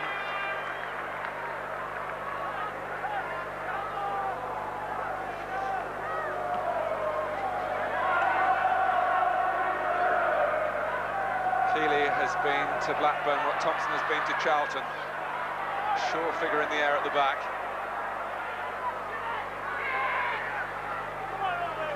Played off by Melrose.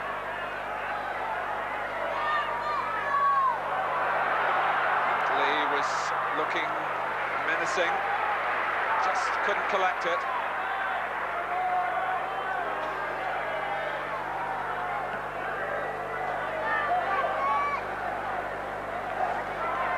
Miller up above Hendry. There are some tired legs out there now, and they face the prospect of an extra 15 minutes each way, and then maybe the drama of the penalty shootout.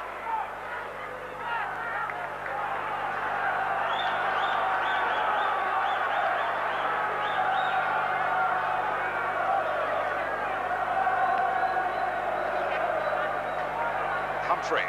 There's a chance here for a moment of real glory for somebody. A late winner.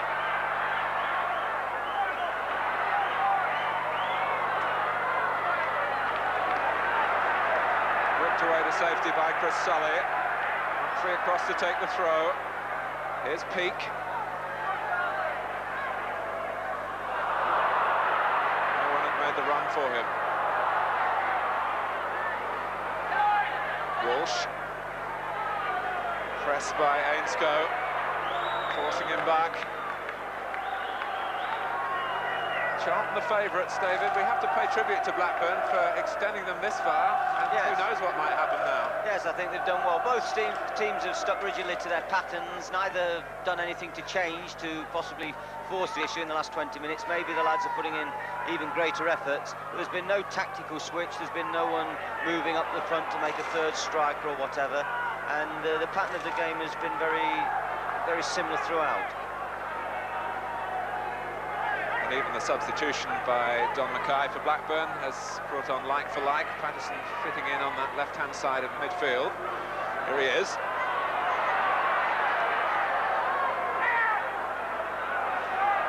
Milne. Lee caught from behind. Probably with that ankle problem that made him a doubt earlier in the week. And that can't have done us any good.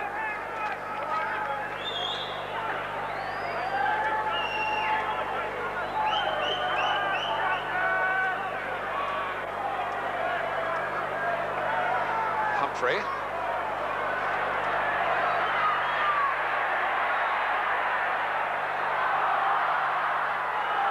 Well, Milne didn't make contact with the ball in his attempt to halt Patterson.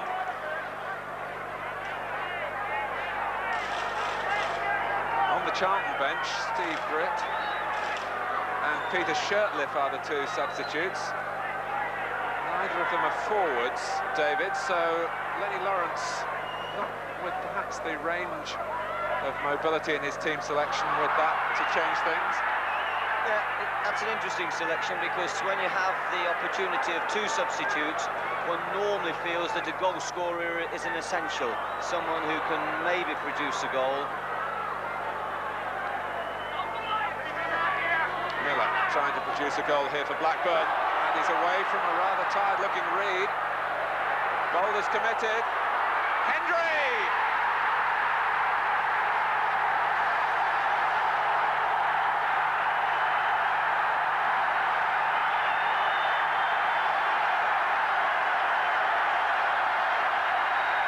What a strike! Once again, one of those superb diagonal crosses of Ian Miller, which put them in a bit of a twist. It was. And a superb strike for a centre-half converted to centre-forward. He'll be very proud of that finish. It's his 6th game for Blackburn Rovers. I think Boulder did get a touch on it. And that's his third goal. Colin Hendry, £30,000 from Dundee.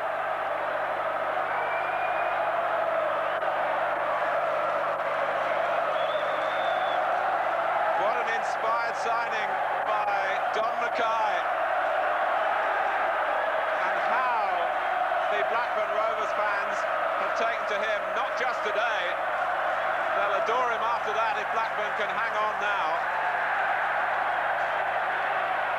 But he was telling me last night that he got off to a good start playing centre-half in his first game for the club. He's played up front in the game since then, but he really feels he's settled in quickly. Offside.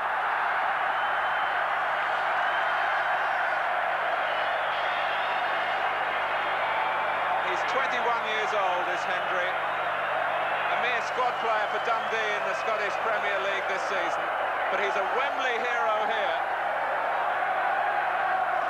It was an electrifying goal, David, really worthy of any great Wembley occasion. Yeah, once Miller had burst past Reid, I think there's some hesitation, and I felt Miller personally was going to cut in and try and confront Miller and make it more of an exact chance, but he decided to put the ball in early, which is a good grounding for a winger, and the outcome was that splendid goal. And Blackburn now have time on their side.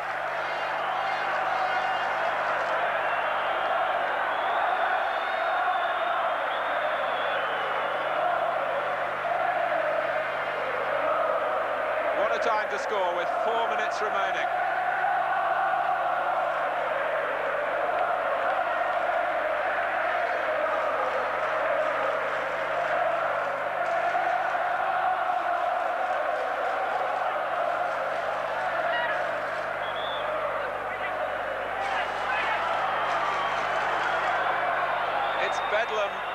behind the goal to the left. And all they want to hear now is the final whistle. And Garner is away. There may be more delight for Blackburn yet. Hendry inside him, and Garner was, as he was entitled to do, going for goal himself. Thompson across. There was a possible offside from the difficult position up here. The linesman then hesitated, decided to keep his flag down, Martin.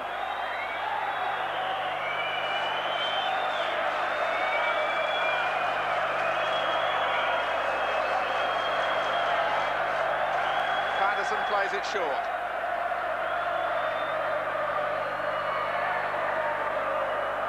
It's too deep for Garner.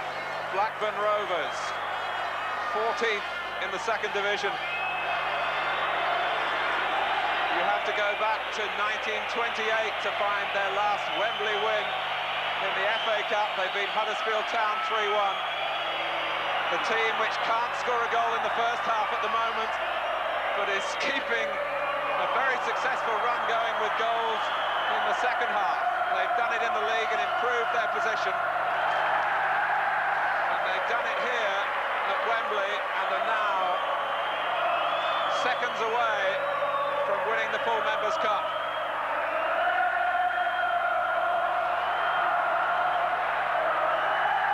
But Charlton aren't finished yet. Garner wanting to take some time and just take it somewhere where Charlton can't get it back, and he's done that. We felt early on that the pace of Milne might cause problems if they could exploit it down this right-hand side, and it finally gave them what looks like the victory. It's a question now of what Brian Stevens will add on. Blackburn Rovers have won it. Colin Hendry's goal, and a tremendous shot into the roof of Bob Boulder's net it was, 4 minutes from time, has taken the second division club to Wembley glory, and Charlton Athletic end in dismay and now have to turn their thoughts towards keeping alive in the first division. 20,000 supporters have come down from Blackburn for a day they'll never forget. And Don Mackay, the manager who took over only a few weeks ago, inherited a club that had been built by Bobby Saxton's diligent work over a number of years, but the team was beginning to break up. Don Mackay has inspired, as new managers often do, lifted the players. And Charlton can only find desolation and wonder what went wrong. And Don Mackay typically is walking round to the Charlton players and shaking the hands. He's just going to Bob Boulder, the goalkeeper, at this moment in time. He's an ex-goalkeeper himself. He's a terrific sportsman, Don Mackay, and he's a great enthusiast. And it's nice for him to start in this way, but I'm sure he'll be the first to remember all the work that Bob Saxton's put in. There's Don Mackay just now turning his attentions to his own players. He insisted that they hadn't come here for the day out. They'd come to win the full Members' Cup. And Colin Hendry, hugged and held high by his captain Glenn Keeley, and now his manager. And the manager who signed him, Don Mackay, since he left Coventry City last season, has been working for Rangers, and he knew the Scottish scene well. And he'll justify the signing of Colin Hendry, David, forevermore on this moment. Yeah, well, there's that magic moment when Miller's cross evades everyone and he hits it first time unerringly into the top of the net. A real striker's goal. I'm sure that if he takes chances with that confidence, he's got a future as a front player. So it's the losers who go up first, applauded by the victors.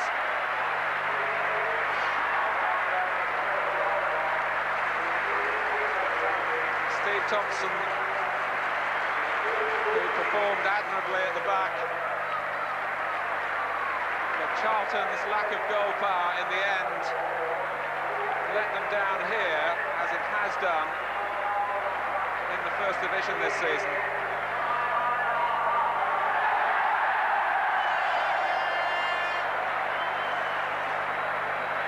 And Billy Wright, William Ambrose Wright, one of football's all-time legends, has a word, and I'm sure the right word for the occasion. A word of sympathy. Paul Miller collecting his memento.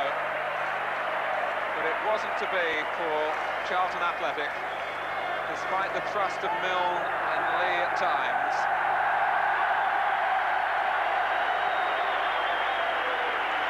But Glenn Keeley would be advised now to take this very slowly and gently. Few people savour this experience, and those that have done it tell you that there's nothing like it in the world to go up the steps at Wembley as a winner. Chelsea collected it last year, but now it's Blackburn Rovers who are the toast of Wembley. A kiss, and then he shows it to those wearing the blue and white.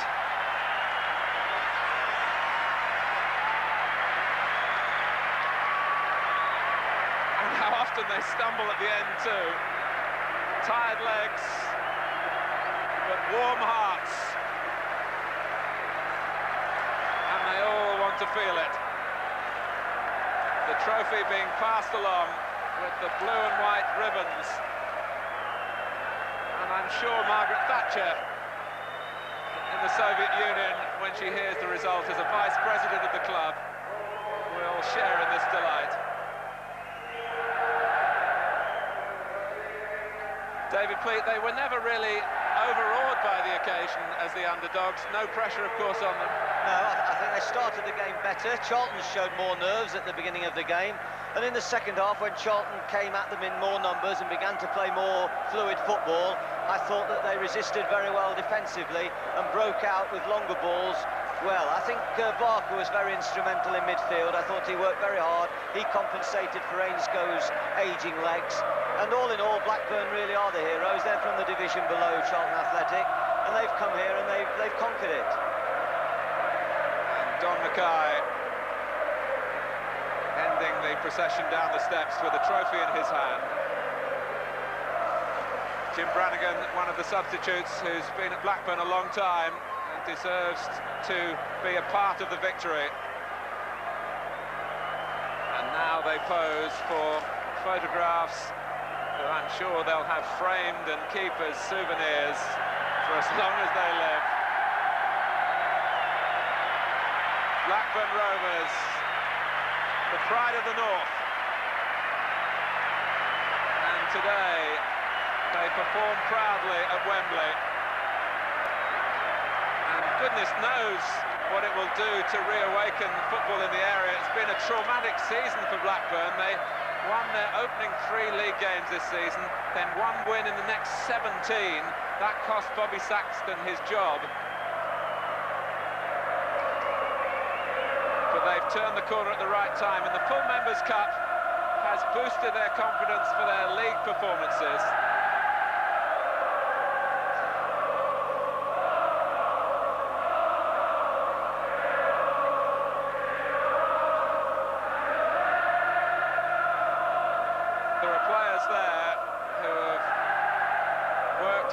Throughout their career without really getting any share of the limelight. Men like Ainscow and Keeley, Simon Garner. Mention for the right back too, did very well. The right back from Hereford played all his football in the lower leagues and came on today and did splendidly. Ian Miller, of course, as well, who imposed his particular brand of skill on the match at a crucial phase. I think it's nice for the club, Martin. They've always been a very friendly, hospitable club. They're one of the most welcoming boardrooms in the country. I think it's the hot pies, but they really are friendly people at Blackburn. They've got great tradition. They're a fine club, and you can see by the support that they've brought today, it's an area where the interest is going to be reawakened.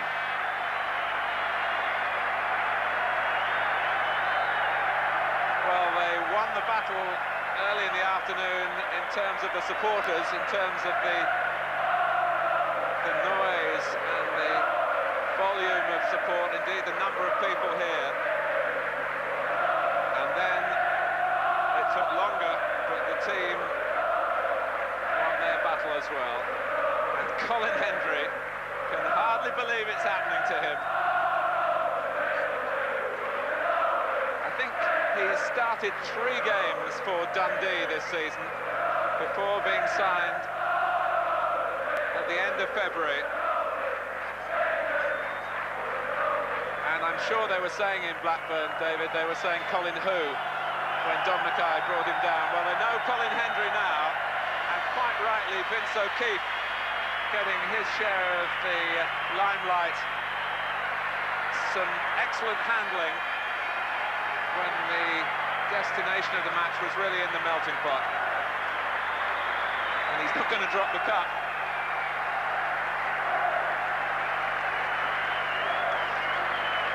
As they celebrate, David, I must say to you, has it crossed your mind this afternoon, you're 1 match away from coming here and 2 matches away from the delirium that we're seeing now? Never tempt Providence, Martin.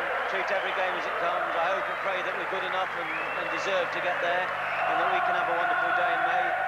But I've been upset before and disappointed, and, you know, let's hope that we can do it this time.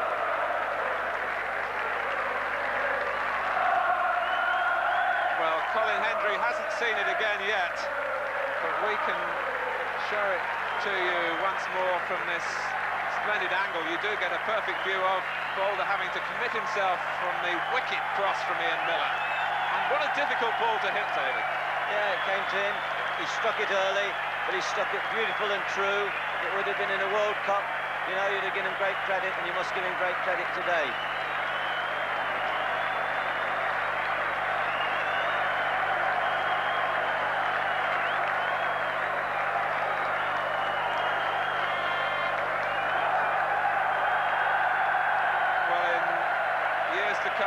Hopefully Ian Miller may be showing more emotion than anybody, and I perhaps can sense why, because Blackburn have been a nearly team in the 2nd division and Miller's been a part of that.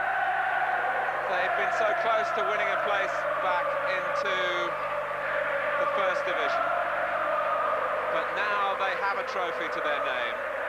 I hope you've enjoyed our coverage here from Wembley. We brought you an excellent match and a thrilling goal from David Pleat and myself, Martin Tyler. We say goodbye.